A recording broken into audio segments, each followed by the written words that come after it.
they're using as an example to intimidate every attorney going. Let's face it, of the 208,000 attorneys in California, not one attorney has stood up against them, which shows that all 208,000 attorneys in California are intimidated.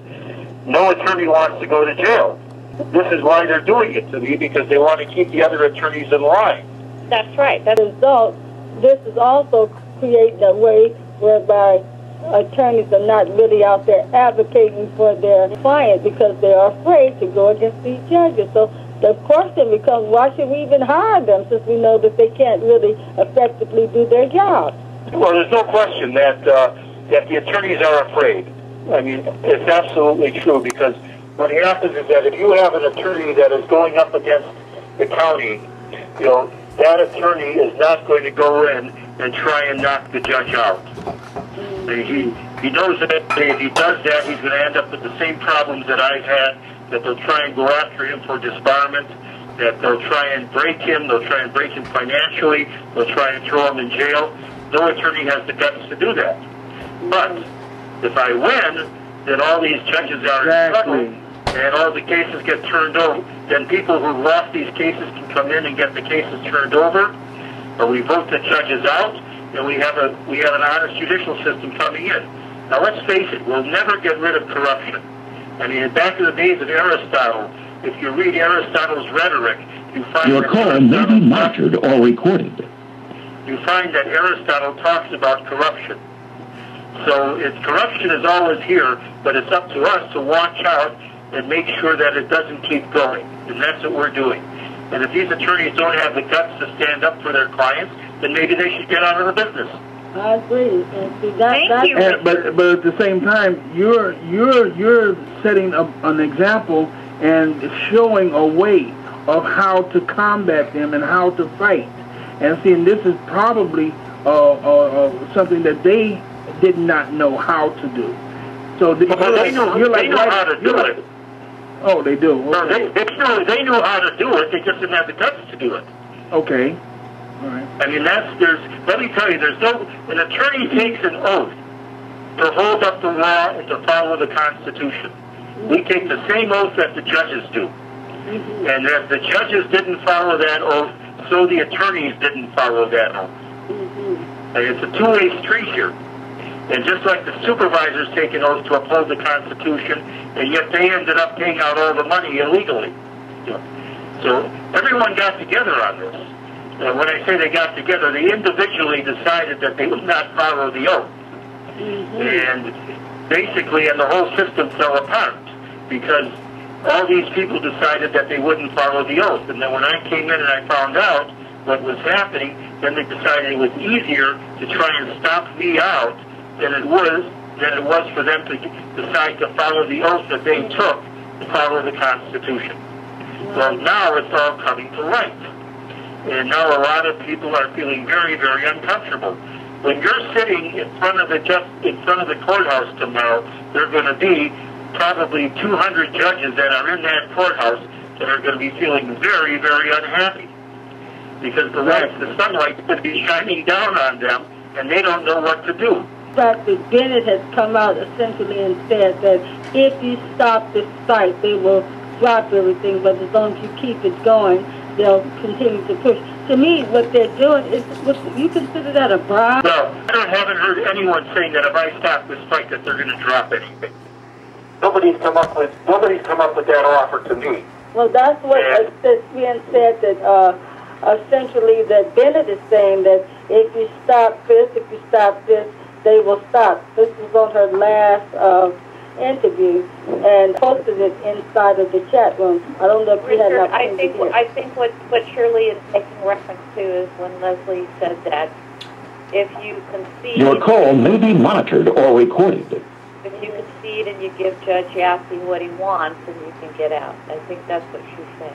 Well, that's ridiculous, because of the fact that, first of all, the underlying fight is that Judge Yaffe should never have been sitting on the case because he took a bribe. Right. There's no way on God's earth that I'm going to be conceding. My goal is to clean up the system and get these judges off the cases when they've taken bribes. Yep. So So there's no conceding that's going to be taking place here. Right. So I think what I want is I want the system cleaned up. I have a very simple position here. The judges took the bribes. They are not fit to be judges. That's right. The real simple answer here. Going in and giving them my assets so that they can then go in and enforce that judgment, that illegal judgment against my assets, is not going to do anybody any good. So that's not going to happen. I want them off the bench. Okay, Mr. Fine, let me And I want Antonovich off, and I want Antonovich out as a supervisor because he misappropriated $300 million of our money to give to these judges. A person like that does not have to be sitting as a supervisor, along with the other 4 that are sitting with him. These people have to go. Right now, there's a survey, the Pew Research survey came out and said that only 22% of the country believes in the government. And there's a reason for that. The reason for it is that people like Antonovich and the other 5 supervisors gave out $300 million illegally, and the judges took the money. And that's why we don't believe in them. It's real simple. So what these people are trying to do is to keep their jobs. And I'm saying that they have to go. Mr. Fine, let me ask you this. You know, you're my best friend, and I worry about you. And I do believe that you're going to prevail. I do believe that the United States Supreme Court is going to go forward. But just say, for example, they don't. How far are you willing to go? I'll take it all the way up to the end. All the way to the end. All the way to the end. As long as I have the people behind me, I will take it to the end. Because let's face it, I don't want to live under tyranny.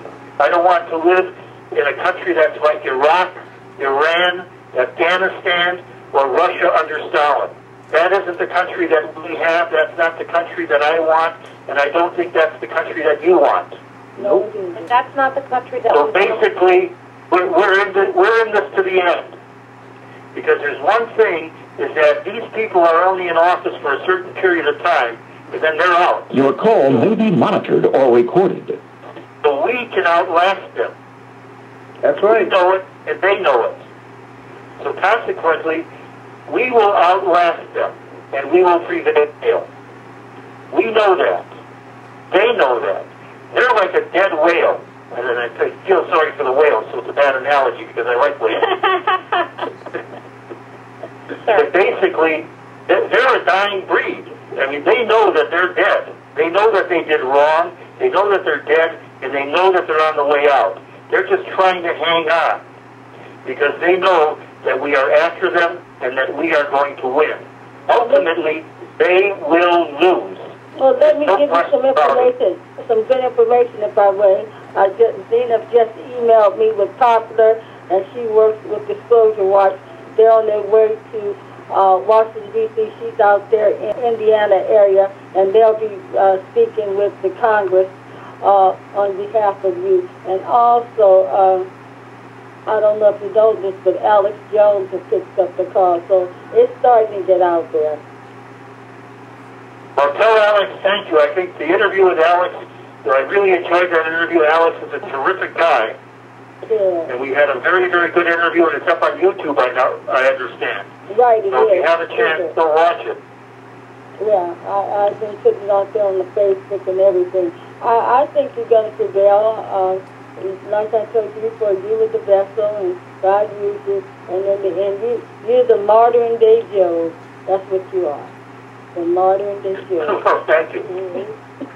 I worry about you all the time, but I know you're okay. It sounds to me, the longer you've been in there, the more stronger that you got. I tell you, I could have done it. I would have killed over a long time ago, but that wasn't my assignment. That was your assignment. We wish you well. We do believe that you will be heard. Like I said, Zena just wrote me, said that she's still getting things done. Believe me, he's okay. God's got his back. Let me finish. They have a meeting with Capitol Hill on your behalf, along with other attorneys. I guess they call it critics of the court. So your issue will be coming up. So she just emailed that to me. Oh, good. Well, look, thank everyone. I thank everybody for being there for me, the family, Mary Ellen and Tori, and I really appreciate it. I can't express my gratitude is so great. Remember, this is a cause that is our winning back our country. Well, and if you need to call, we don't have a country.